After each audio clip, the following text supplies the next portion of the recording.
Donc on achète ce fort en 2002. Alors déjà on passe un petit peu de temps à le découvrir et à le comprendre. Donc nous, la première dépense sur ce fort, c'est de commander un plan topo. Parce que c'est 20 000 mètres carrés de bâtiment. Donc là je mets au défi quiconque de s'y retrouver tout de suite le premier jour. Voilà, donc en fait le premier axe a été la rénovation du pavillon d'entrée, mais l'intérieur. On ne s'était pas occupé à l'époque de la toiture.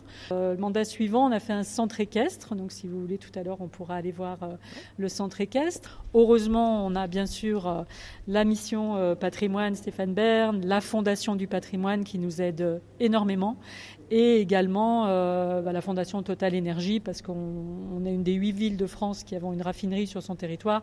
Donc dans ces cas-là, c'est vrai qu'on est bien aidé par la fondation Total Énergie. Parce qu'en plus, Fézin n'est pas forcément connu pour son patrimoine, il faut bien le dire. Donc ça surprend d'autant plus.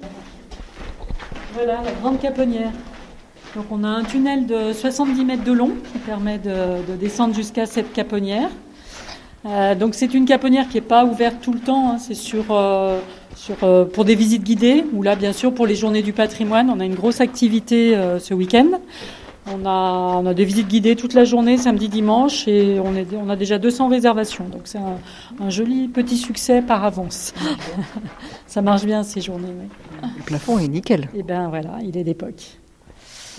Et là donc il y a des meurtrières et on donne sur les fossés. Donc les fossés, vous avez dû passer, quand vous êtes arrivé, vous êtes passé sur le pont de l'entrée.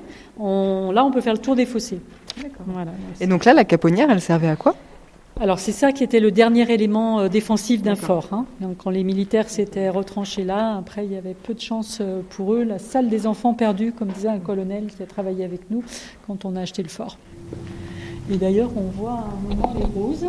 Le fort, alors aujourd'hui il y a un peu de soleil, mais souvent c'est sombre. Et on a trouvé que cette structure en polycarbonate était plutôt réussie. On la retrouve d'ailleurs dans quelques bouquins d'archi, c'est assez sympa. Je savais que c'était un peu le seul geste architectural qu'on se permettrait sur ce fort.